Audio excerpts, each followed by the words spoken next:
Okay, on this last part of the demo, we want to talk about CPI, or the Consumer Price Index. And again, this is just an indicator that sometimes helps a lot when you're doing policy analysis for comparative purposes, especially.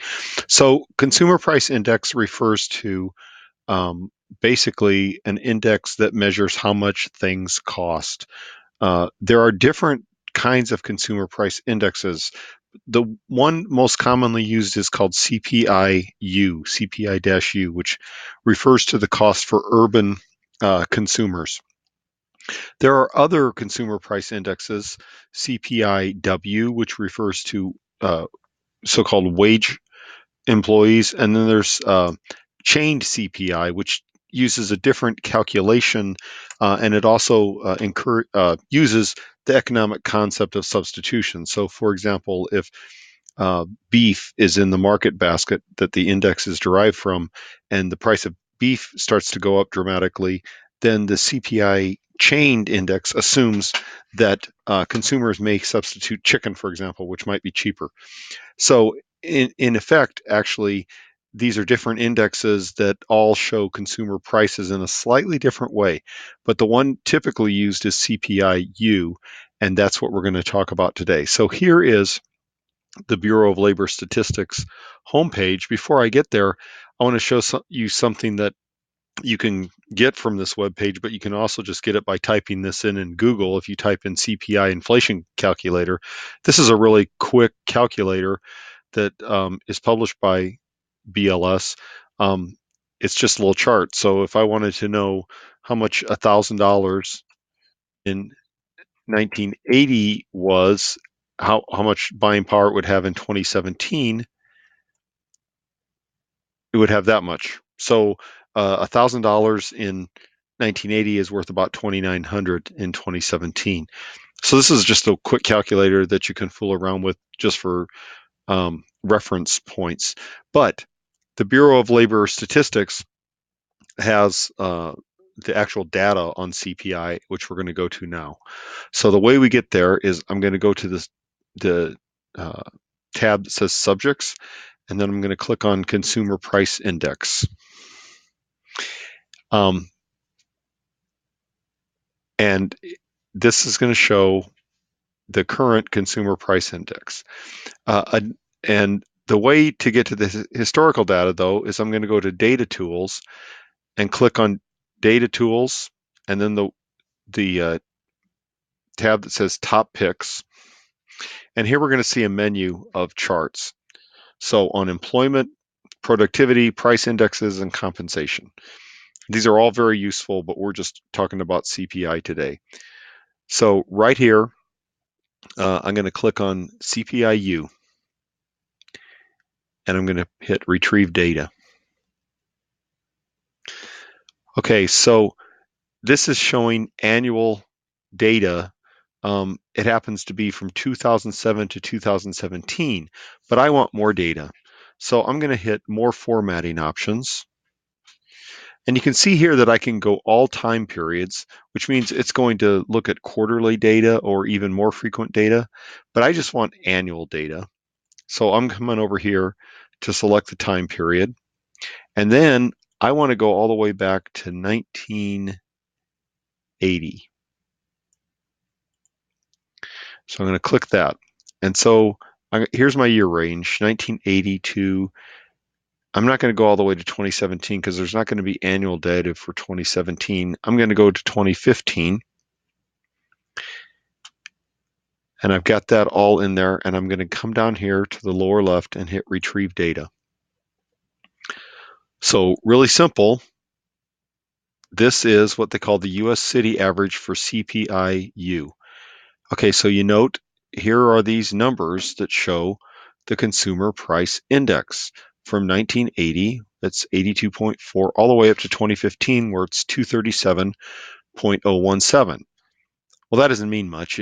And it also says that 1982 to 1984 equals 100. That means that those years in there, 82, 83, 84, are the base years. Okay, so this theoretically helps us determine what prices are. But what what does that really do for us? Well, let me show you a little demonstration on an Excel spreadsheet that I made. So I took this data right here and I just pasted it onto an Excel spreadsheet, and there it is, right? So I did one more thing. Here's our data that was on that from the BLS webpage that you saw.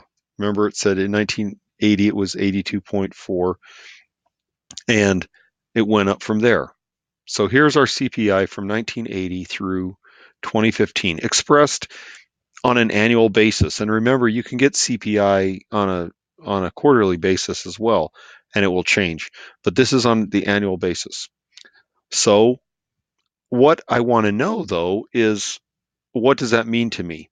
And remember, it says that 1982 to 1984 is the base, so that equals 100. So that means around that time frame, $100 was $100, but it has a different value in other years. So I want to know what that means.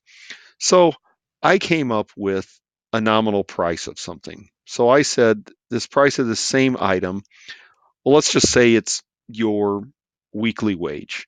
So let's say in 1980 it was $1,000, went up to 1,100 in 1981 and continued to rise. And by 2015, it is $3,650 a week.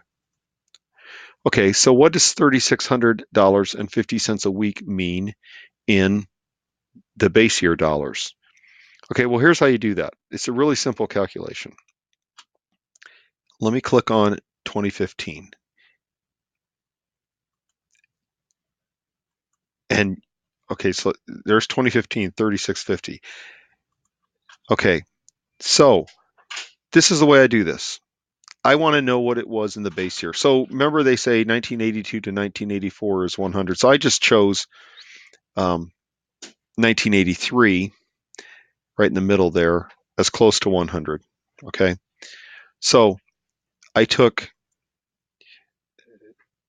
this base year, 3650 in 2015, and then I multiplied that by the base year right here,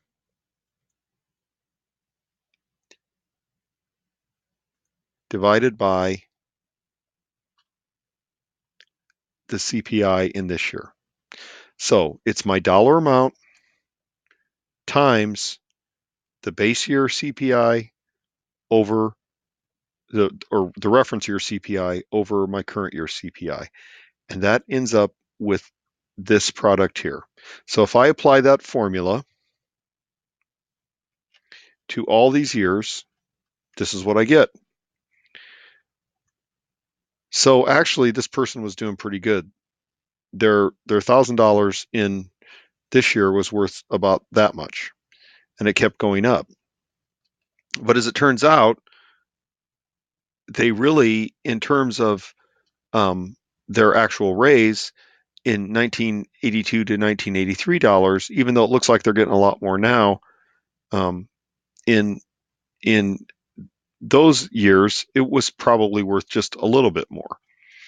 Okay, so sometimes you need to rebase. So let's say that we want to rebase everything to year $2,000.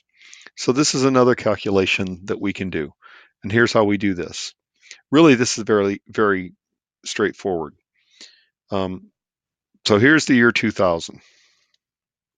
What I do is I take the year 2000 and I divide it by the year I want to convert to, which is the year 2000, and multiply by 100. And so this turns my base year into the year 2000. And so you notice I use these dollar signs. That means that this reference will not change. So I copy that formula to other years, and I change the base year to the year 2000. And then I can take the same calculation I did over here, and I can figure everything in year $2,000. So what I'm going to do is I'm going to attach this Excel spreadsheet to the reading this week. And it shows you how the formulas to use to convert the base years and to convert dollars into the using CPI to convert dollars into dollars for that year. So that's actually the end of the CPI presentation, and I will include this as well on the tab. Thank you.